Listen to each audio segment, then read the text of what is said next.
Hey guys, today I'm going to show you guys how to properly disinfect your tools. I'm going to show you how to disinfect using decontamination method number 1, and I'm also going to show you guys how to disinfect using decontamination method number 2. So just give me a few minutes so I can get over to our dispensary and start our procedure.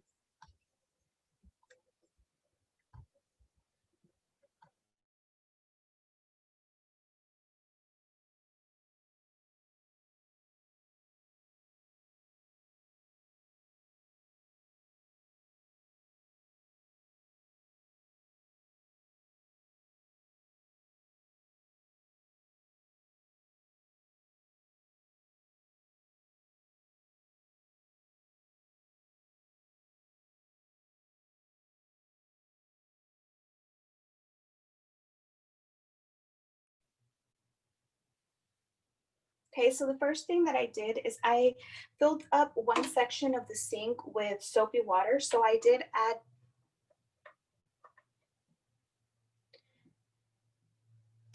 add some soap and water into the sink, and I put all of my tools in here.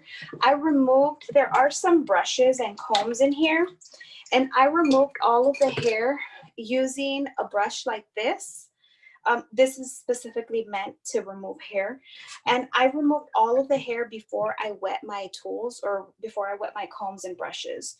Once I've removed all of the hair, I went ahead and just soaked it in some soap and water. And I'm going to show you two different things that you can do. You can always just have your soapy water in here, or I do both. I like to use some soap and water and use my brush with some soap as well. So all I'm going to do next is wash off all of my tools. So I'm going to remove all visible debris by scrubbing with soap and water. So this is really just cleaning. When we clean, we can physically remove the debris with a brush and some soap and water. We can use a cleaning unit, so just a machine that somehow you put soap and water in and push power or turn it on, and it just flows, so all of the debris or the movement in there will remove all of the debris from your tools. So I'm still just washing my tools first. This is always how I start.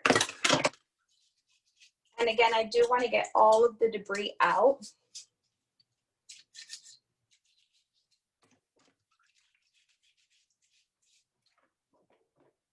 Get some more soap when needed. Make sure to wash your tools thoroughly. You want to really remove all the debris. So even like on your clips, maybe there's some parts that you don't think there's any debris in, especially the parts that you can't see. So right in here, you do want to come in here and scrub them as best as you can. This is a step that you never want to skip.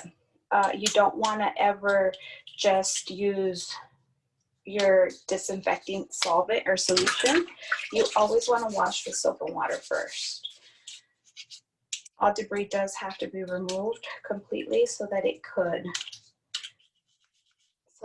be considered ready for our disinfectant. Next thing we're going to do after we've removed all of the debris, we're going to rinse all of our tools. And some of these tools, like I mentioned before, I will use decontamination method number 1, which is to wash with soap and water first, and then to soak in a wet container that is that has approved disinfectant solution.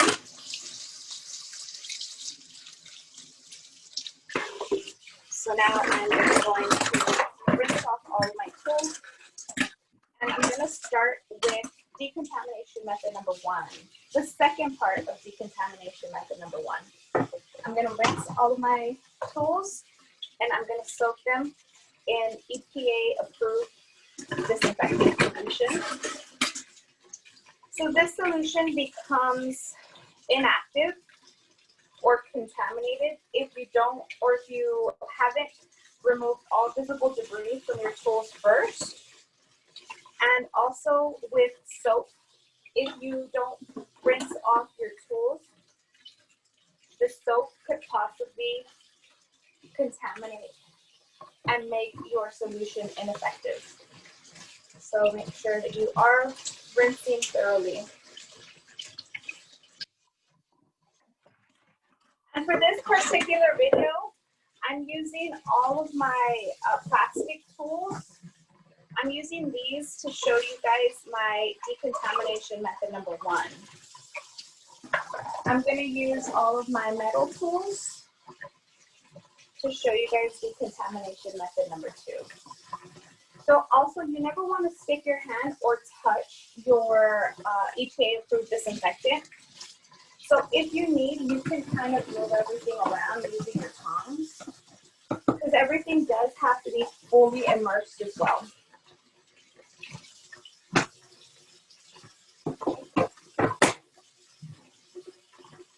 Then we set our timer for 10 minutes.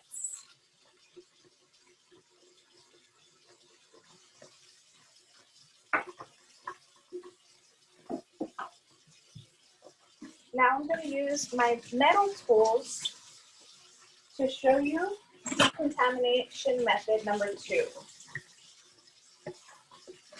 Decontamination method number 2 is removing all visible debris from your tools using soap and water.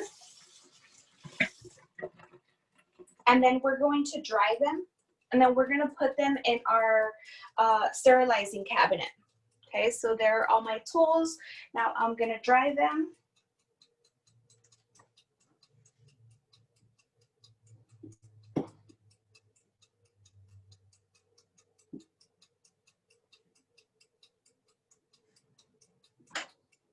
And I already have my scissors in there. I put them in there earlier. But I'm just gonna put them on a single layer. You don't want to stack them up on top of each other.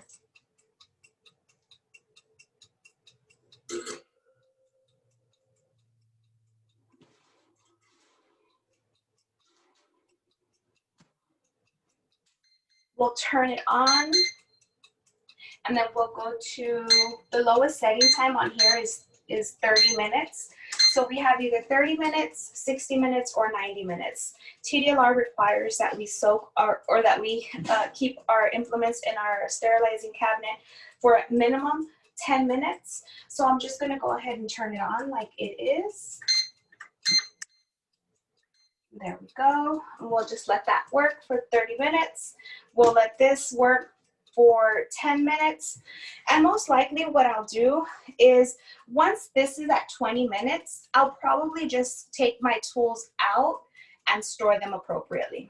So once your tools are done being sterilized or disinfected, we're going to rinse them to remove all of our solution from our Marvicide, and then we'll store them accordingly. We do have to store them in a closed container. So I like to use containers like this or like this, depending on what it is that we're going to use or that we're going to what implements we're talking about. The implements that come out of your sterilizer, you do not have to rinse them. They're going to be dry. TDLR will allow for you to use your sterilizing cabinet as a storing cabinet as well.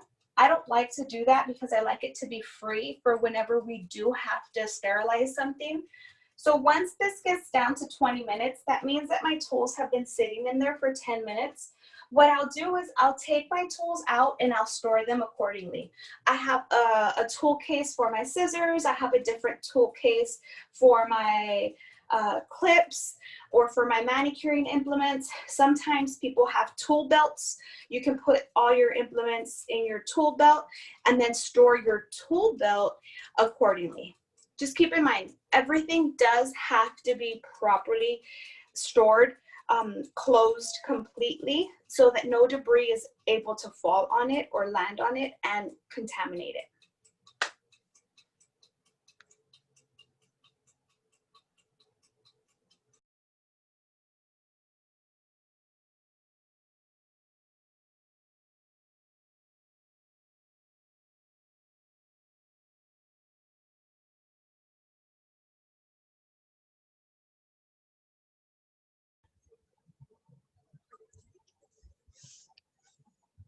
Hey guys, I hope y'all like the video.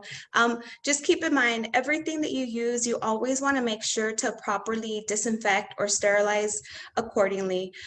Everything that we use has to be disinfected. Anything that comes in contact with bodily fluids, whether it be an extractor that we use for extractions, or our pair of scissors that we accidentally nipped our client with, so we got some blood on there maybe, anything like that does have to be sterilized. So you have both options, and remember, it is considered an option, but as far as TDLR is concerned, if you do touch bodily fluids with any of your implements, those have to be sterilized. It wouldn't be considered an option. Okay, so I hope y'all enjoyed the video. I'll see you on the next video.